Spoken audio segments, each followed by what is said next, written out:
Assalamualaikum teman-teman semuanya. Kembali lagi dengan saya Eka Mauri Sofia Saraswati dari IAIN Pekalongan. Pada kesempatan kali ini kita akan membahas mengenai anjuran menjaga ekosistem. Menjaga ekosistem ialah tugas manusia sebagai khalifah di muka bumi ini. Sebagaimana firman Allah dalam Quran Surat Al-Baqarah ayat 30 yang artinya, "Ingatlah ketika Tuhanmu berfirman kepada para malaikat, Aku hendak menjadikan khalifah di bumi. Mereka berkata, apakah engkau hendak menjadikan orang yang merusak dan menumpahkan darah di sana? Sedangkan kami bertasbih, memujimu dan menyucikan namamu." Dia berfirman, "Sesungguhnya aku mengetahui apa yang tidak kamu ketahui." Dalam ayat ini, penunjukan manusia sebagai khalifah bukanlah sebuah keputusan yang tanpa alasan.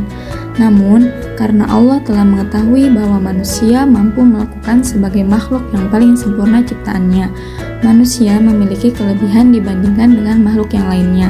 Masya Allah ya. Dalam sebuah proses memakmurkan, mengelola, dan menggali manfaat dari bumi harus dilakukan secara kolektif oleh seluruh umat manusia.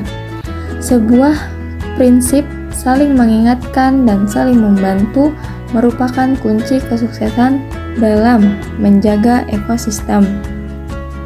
Jika tidak ada rasa kepedulian terhadap sesama manusia dan lingkungan, maka dampak buruk yang akan muncul.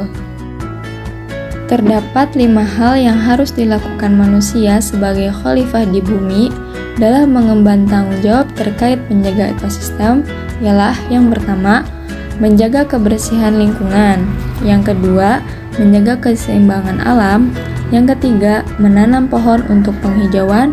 Yang keempat, mengelola lahan mati atau tandus. Dan yang kelima, memelihara dan melindungi hewan. Poin yang pertama, menjaga kebersihan lingkungan. Kebersihan merupakan salah satu anjuran Islam yang harus dipertahankan dan diamalkan oleh setiap manusia dalam kehidupan sehari-hari. Allah berfirman dalam Quran Surat Al-Baqarah ayat 222 yang artinya, "Sesungguhnya Allah menyukai orang-orang yang bertaubat dan mencintai orang-orang yang membersihkan diri." Ayat ini berbicara tentang kecintaan Allah terhadap hambanya yang selalu bertaubat dan membersihkan diri. Kebersihan dalam konteks ini secara tidak langsung mengarah kepada aspek ibadah dan aspek moral yang tidak hanya merupakan slogan atau teorika belaka, tetapi harus dijadikan pola hidup praktis dan mendidik setiap manusia untuk selalu hidup bersih sepanjang masa. Poin selanjutnya yaitu menjaga keseimbangan alam.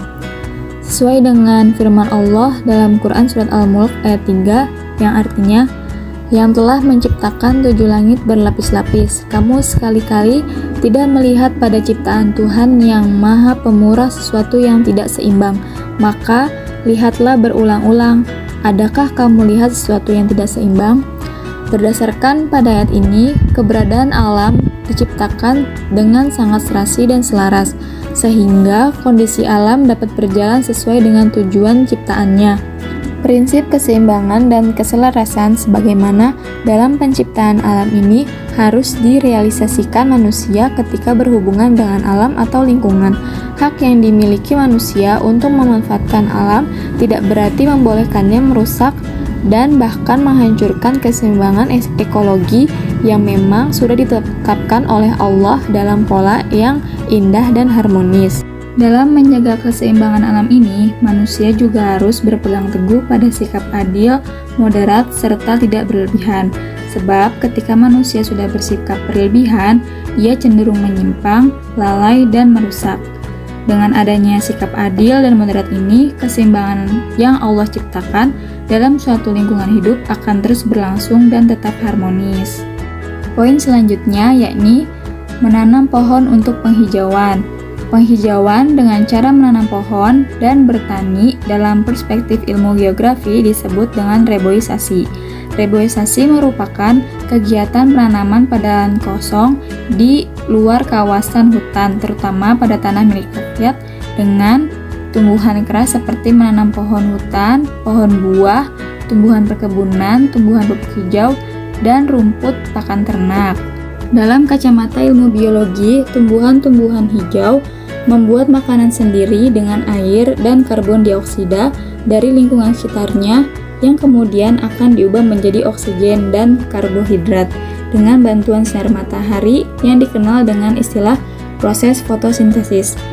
Hasil fotosintesis ini dapat memberi manfaat tidak hanya untuk tumbuhan hijau sendiri, melainkan juga bermanfaat bagi makhluk hidup di sekitarnya, khususnya manusia.